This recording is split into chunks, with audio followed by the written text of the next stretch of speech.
Welcome to another edition of the Willy Bragg Show.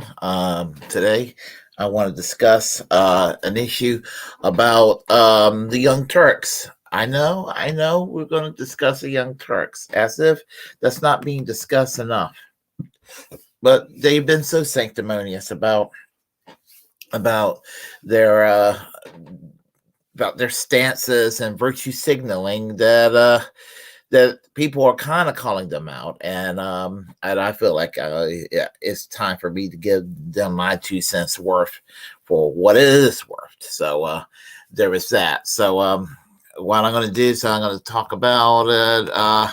Well, we'll start with the article. Let's see. We'll start with the article. Yeah, from a source that's actually at the crux of what needs to be addressed, because this is a very, it's the daily call. Well, yeah, it's the Daily Caller. So they talked about this, and it's a waste of time. The Young Turks host vows to never work with leftists again after gender ideology flap. I think there's more to it than just the gender ideology that they're talking about. And it's written by Corey Walker, and in the article says basically the Young Turks host expressed frustration Tuesday over left-wing backlash against their views on gender ideology, vowing to never work with leftists again. And that was Anna Kasparian. Co-host Anna Kasparian and Cenk Uygur hit back against left-wingers who criticized them over Kasparian's demand that she not be called a birthing person in lieu of women, in response to a backlash that the two said goodbye to the multi-year subscribers of the show. Related to the Young Turks star, Anna Kasparian slams liberals using birthing person to describe a woman. Yeah, see, if you see, hold on a second. Oh gosh, I hate all these. Why can't the internet be like it used to be and not have all these stupid pop-ups, Anyway, the Young Turks host expressed over backlash that they're okay. Co-host Anna Kasparian and Cenk Uygur hit back against left-wingers who criticized them over Kasparian's demand that she not be called birthing person in lieu of women. Okay, I read that part already. If you wanted to leave, that's okay. Uygur told disgruntled subscribers. All this kerfuffle starts with a simple tweet, and then at least half a dozen videos from other progressives or leftists online, all attacking us and calling us all sorts of names, as if they don't do this. Uygur explains that he responded to the online attacks. He was accused of insulting his critics, and Cenk Uygur is not short of insulting people. I mean, he insults and he does attack. People attack him too, granted, but tit for tat. He then calls out Lance from the Source YouTube show for bashing the Young Turks over their viewpoints. I'm not particularly a fan of the Source, but I don't think that Lance necessarily attacked him, but Cenk is kind of a overgrown crybaby at times. So there is that, and this pops up. It's getting on my last nerves here. Let's see here. I wish it would stop doing that. No, Lance, you're not goddamn correct. Nobody elected you. The polling shows. Nobody agrees with you. You're 12 buddies online. I don't care. Okay. You stop it with this with the bouncing on the screen.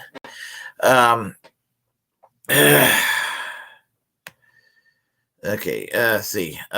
I don't care. So you can say Kasparian expressed that she did not want to work with leftists on the Young Turks ever again. She claimed that they use the show's platform to build bigger audience and brand for themselves, and then bash the show for the sake of online social capital. No, that's not really it. What's going on here is basically this: that the Young Turks have lost their way. Again, the Katzenberg money. The Katzenberg money connection is what happened in 2016, and that you follow the money, and that's what happened. I mean, they were a powerhouse, and they were where the left was at for many years, and they have been taking some really horrible positions, and I'm going to go into that in a moment. So anyway, they went on and says, I just don't care to really collaborate with any other leftists ever again at this point, Kasparian said. No, that's where I'm at, because they come on this show to build a name for themselves, and they build a bigger name for themselves, trashing us as if they don't know who we are. It's a waste of time. There's important stuff going on in this country. Our personal drama with a bunch of leftists on Twitter doesn't matter, Kasparian added. Let's see here. And that's pretty much it for that article there. I'm sorry how it was awkward, but we're trying to read the article, but I hate how the screen just bounce sometimes on these things. But anyway, basically, they're being crybabies, and they're being hypocrites. As I said, the Young Turks have lost their way. And I'm going to sound like a broken record. There was a time that I just basically consumed the Young Turks all the time. It was all I ever listened to. During the Obama years, it was what kept my sanity. And I liked the Young Turks then because they criticized Obama from the left. From the left. If you're going to criticize the Democrats, you criticize them from the left.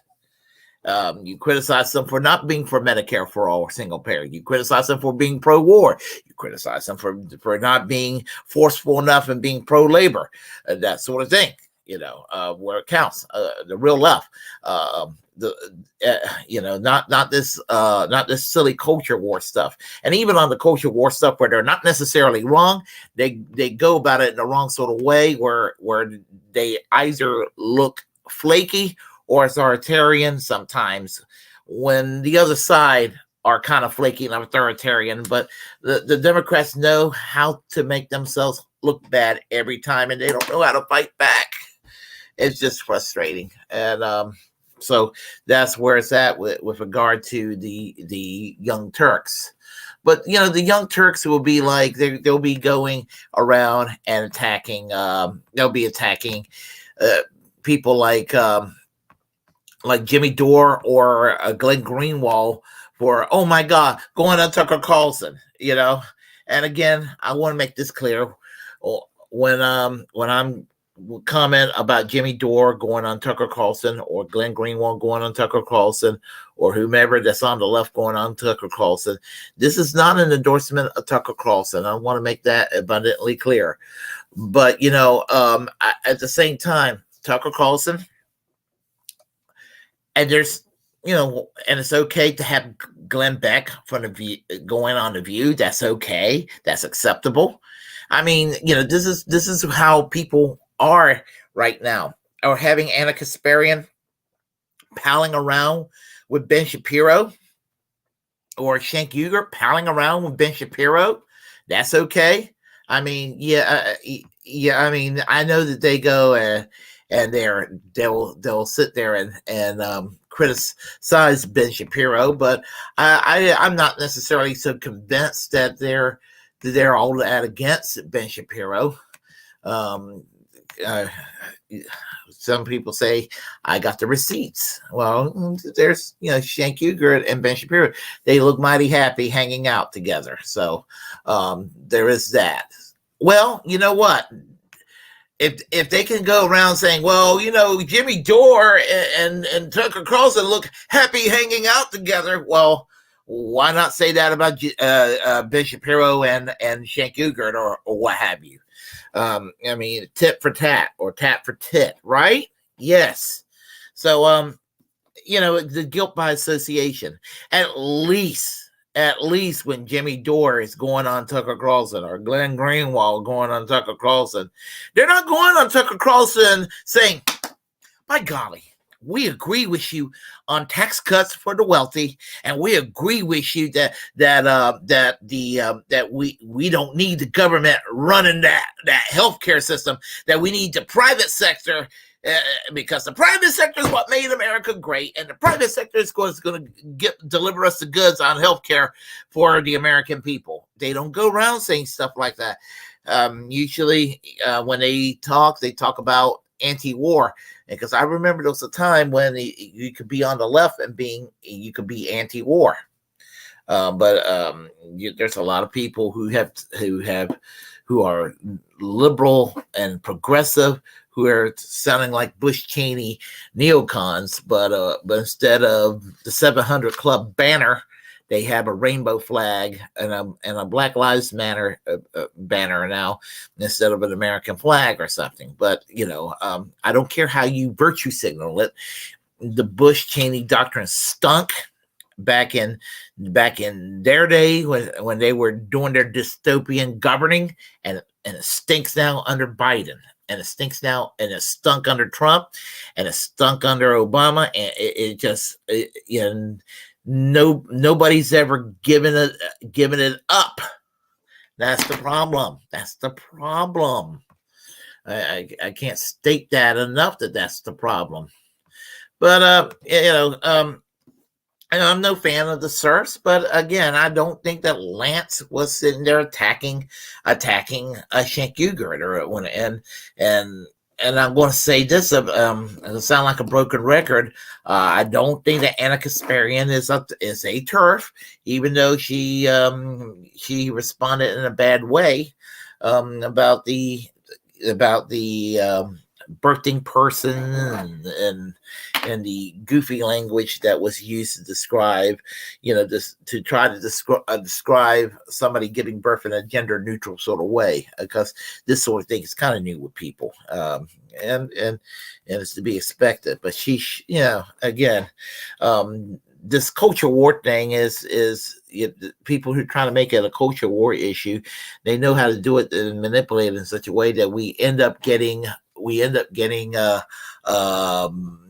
sidetracked from really important issues like healthcare for all. And that's not to say that the trans issue is not important. I'm a very simple person. I believe human rights are human rights, and human rights are such that we're all granted equality because we all are human beings, and that's what it comes down to. So, and that's where I stand. And it's not that complicated. So, there is also that aspect right there. But the Young Turks have lost their way. I just want to make that abundantly clear. They lost their way, and they go around and they're attacking people to their left when they used to call them right wingers. I mean, just this whole thing that if you really militantly want healthcare for all, you're a right winger. Back in the days when many of us believed in Bernie Sanders, if you were really, really pissed off about Bernie Sanders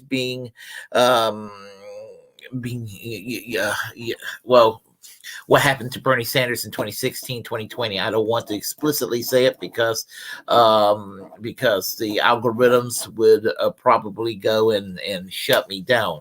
But you know what happened to Bernie Sanders in 2016, 2020. Everybody knows what an open secret that was and is, and to this day. We need election integrity in that regard. But what I'm trying to say basically is that when we all believed in Bernie Sanders, if you really believed in Bernie Sanders to the point where you were Bernie or bust, like I was for many years, you were a right winger, and that's how it was. I was like, how are these people going to be all that different from a shit lib, So there is that. And so I'm really am tired of these shit libs acting like they're such an expert on everything. And so one of my favorite streamers online named Turncoat Don did a montage that I think is quite appropriate to describe how I feel about shit libs, because people get mad at me about me using the term shit libs, but what other term can apply? So we'll go and play that video and to just go ahead and enjoy this.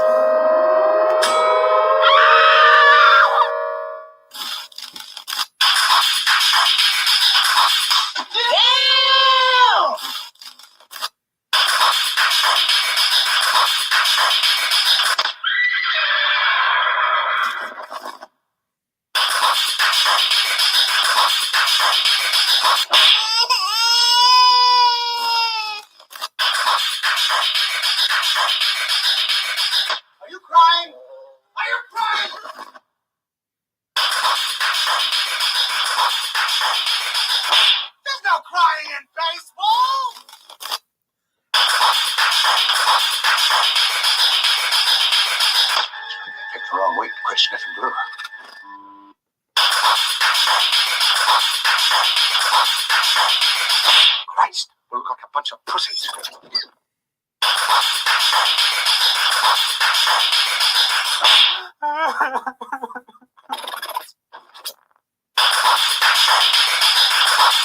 It's like they took the wrong week to quit drinking.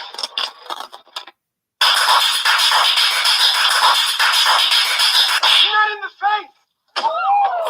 Thank you. That's gonna leave a mark.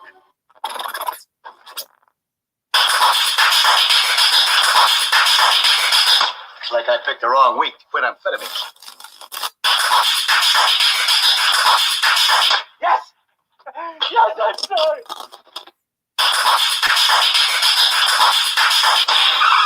He's gonna cry in the car.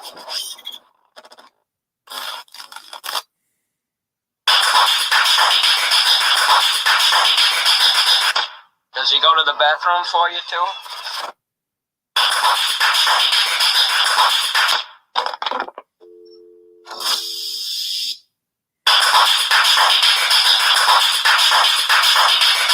I'm sorry about the door, man. Did that hurt? It looked real painful when you slammed into it. That guy was fucking weird. And that's how I feel about the shit libs, because they frustrate the hell out of me, because they miss the point. They don't ever get anything done. So basically, the Young Turks, I don't necessarily think they're going Dave Rubin fully or going Tim Pool fully, but they're going Bill Maher, which is bad enough. Bill Maher was a Bernie bro in 2016. He became Amy Klobuchar in 2020. And now he punches left. He prefers the Hillary Clinton way of doing things in the Democratic Party. And he's basically, figuratively speaking, sucking off Ben Shapiro. And this is what the Young Turks are doing. So, fuck them. Seriously. And I don't forgive them for what they did to Aaron Mattei, Jimmy Dore, Glenn Greenwald, or Kyle Kalinske 2 years ago. It was wrong what they did. So if you like what you heard, please press like and comment. Comment any way you disagree with what I have to say. As a First Amendment absolute, this is my duty to inform you to create your own platform and utilize it, because we are, in fact, the muckrakers of our time. Hit that notification bell, the subscribe button. Also, go ahead and reject corporate media. And I forgot we have two people on the chat line that I want to greet. I hate to not do that to them, and I almost forgot we'll do that. Then I'm going to have to part ways, because I got to get some sleep very soon. So we have here Kevin Tui. It's great seeing you again. Oh my God, brilliant. Who came up with the Flintstone thing? Oh, real quick. I was watching Warren and Jimmy on The Secret Show the other night, and they made some reference to Fred Flintstone and Shank Ugert. No, No, I don't know. No, it wasn't them. They did a sketch on the Flintstones, and Compton J made he compared Fred Flintstone to Shank Uger. So I kind of you know put two and two together, and voila, there you have it. So I was like, okay, and I did a sloppy meme yesterday, but I kind of made it a little bit better. So, and hey, how are you doing this morning, Big Silver Orb? I'm doing okay. So, let's see here. TYT is really pissing me off, but I still hate Glenn Greenwald. Greenwald, he goes out on a limb for Assange and Bosch and TYT will barely give you some lip service in favor of Assange, but I think that they probably wouldn't mind if he's thrown under the bus, if you catch my drift and all. So anyway, I have to go. I have to get some sleep. I work graveyard shift.